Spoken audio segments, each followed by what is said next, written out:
What's up everybody? Kamusta na? Kamusta na? It's been a long time. I think more than a month na, no? Since my last video. But this time, maulan naman ng kaunti and I'm just going through stuff kanina. And then I thought of yung mga usual na questions again na nagtatanong sa akin. So, this time, explain ko naman. It's about the Gervin stem. I think nag-post na rin ako last time about the Gervin stem. But then, still, may mga nagtatanong sa akin, ano ba yung Gervin stem? Ano ba yung elastomer? Bakit merong ganun? Kailan nagsimula yung ganun? So, a bit of history, parang ano lang to. Yung nga yung bisikleta-taktakan natin na kino-continue ko lang every now and then. Minsan post, minsan video. And also this time kasi I'm cleaning this specific frame for, I don't know, baka sa next build. So, pakita ko muna sa inyo to and then let's talk about the Gervin stem, okay? Yun. So, ito yung Proflex frame natin. This is all aluminum frame. This is a 1991 Proflex Off-Road 950. It uses an elastomer rear suspension. So parang soft tail na pero elastomer. And then it's also an elevated chainstay frame. So if you see that, yung chainstay niya hindi dito. Chainstay niya bakit na gano'n. Alright? So what are the advantages? Bakit nagawa yung mga ganitong frames? So back in the late 80s to early 90s kasi of course manufacturers would always experiment, no? They will do their research and development on frames, ano ba yung maganda. Then the advantage lang nito, na-post ko na rin to yung elevated chainstay. Wala kang chain sock, wala kang gasgas sa stays, though sa elevated chainstay ang gasgas usually nandito. Sa normal stays na nakakabit dito, ang gasgas mo sa ibabaw. Yak, dumi, no? So, linisin ko siya. Perhaps, ewan ko, baka buuin natin. Also, one trivia here. This uses an odd size na 37mm na headset. So, maraming merong hindi alam nun. Let's talk about the headsets some other time. But, ibig ko sabihin, 37mm itong inner diameter nito. And then, ang kailangan niyang cup is 37mm. And then, ang insert niya is 28.6. Sa oversized na regular, yung 28.6, yun yung taba ng steerer tube. Ito, ang taba ng steerer tube nito is 31.8 for a 28.6mm na insert. So, mas mataba siya. So, bakit nagkaroon ng mga ganong matataba? Of course, again, experiment yan. So normally, of course, mas mataba ang tubing mo, mas sturdy siguro and mas reinforced siya kasi mataba, makapal yung tubing. But you know, the other side to it, the flip side is, of course, it's marketing.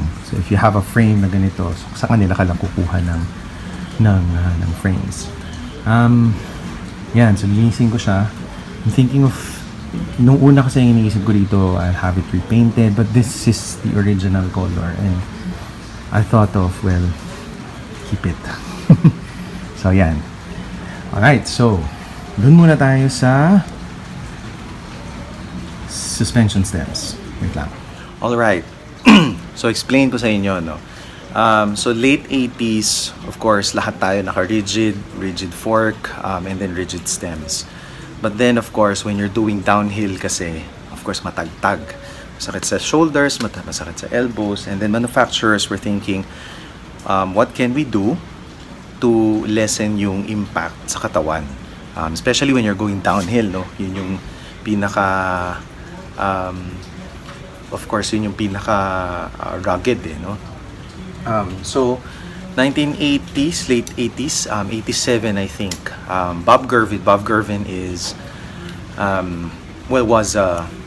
was a downhill race cyclist.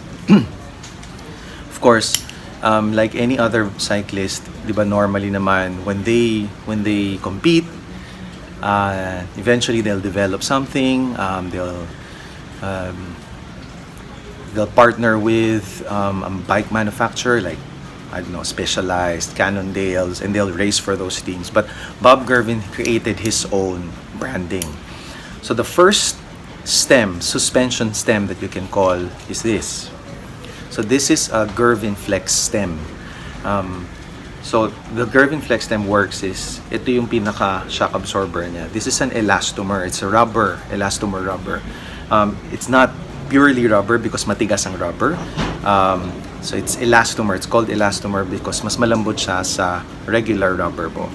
So it doesn't go up, it doesn't go down, but pag nag-hit siya ng, so ito yung handlebar mo, pag nag-hit siya ng terrain, of course, ito yung impact. Dito pumupunta yung impact. So the impact is lessened dun sa shoulders, sa arms, sa elbows, and especially sa wrist. So, yan.